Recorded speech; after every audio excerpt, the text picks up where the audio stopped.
CTS 시청자 여러분 안녕하십니까? 저는 영천교회를 섬기고 있는 안창원 목사입니다.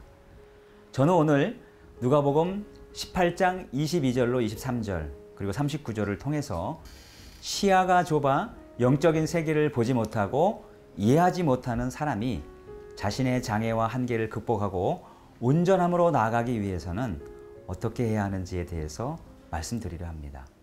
예수께서 이 말씀을 들으시고 이르시되 내게 아직도 한 가지 부족한 것이 있으니 내게 있는 것을 다 팔아 가난한 자들에게 나눠주라. 그리하면 하늘에서 내게 보화가 있으리라. 그리고 와서 나를 따르라 하시니 그 사람이 큰 부자이므로 이 말씀을 듣고 심히 근심하더라.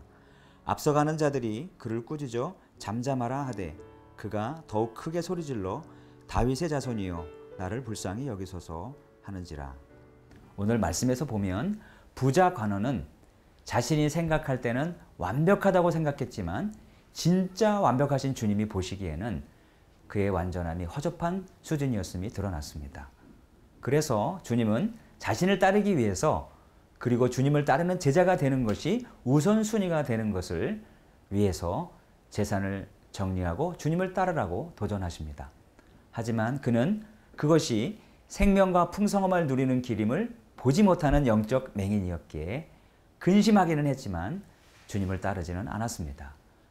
예수님의 제자들의 경우는 예수님이 이 땅에 오셔서 이루셔야 할 과업 중 가장 중요한 자신의 순환과 부활을 말씀하셔도 그것을 이해하지 못했습니다.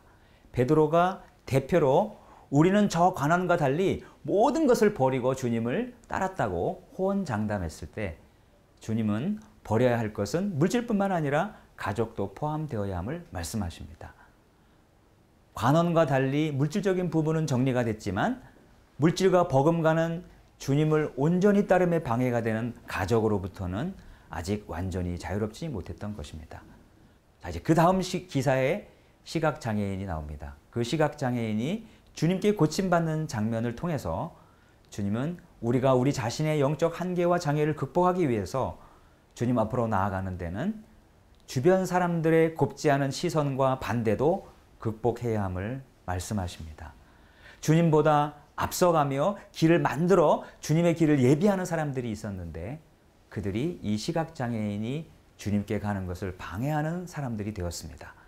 그러나 그는 그들의 반대에 굴하지 않고 더욱 크게 소리질러 주님을 멈춰서서 주님이 그를 불러오게 했습니다.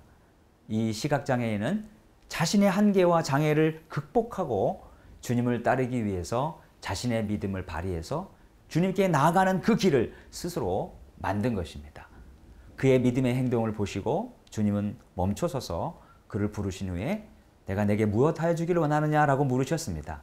그리고 그가 보기를 원합니다 라고 말하자 내 믿음이 너를 구원하였다 하시며 그의 신체적 한계를 극복하도록 그의 눈을 열어주셨습니다.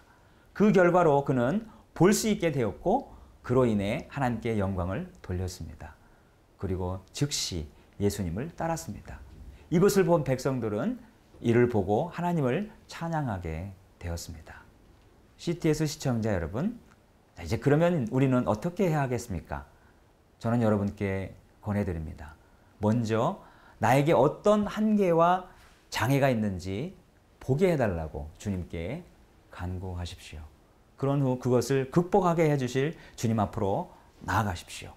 주님을 많이 닮은 영적 지도자의 도움을 받으시고 그들이 걸어가고 있는 그 길을 따르시기 바랍니다. 아울러 버릴 것은 얼른 청산하십시오. 주님께 나아가는 가장 큰 장애물, 물질과 가족을 넘어서 주변 사람들의 시선과 반대에 굴하지 않고 믿음으로 주님과 주님이 보내주신 영적 지도자를 따라가시기를 바랍니다. 주님의 충만하신 은혜가 여러분에게 함께 하시기를 바랍니다.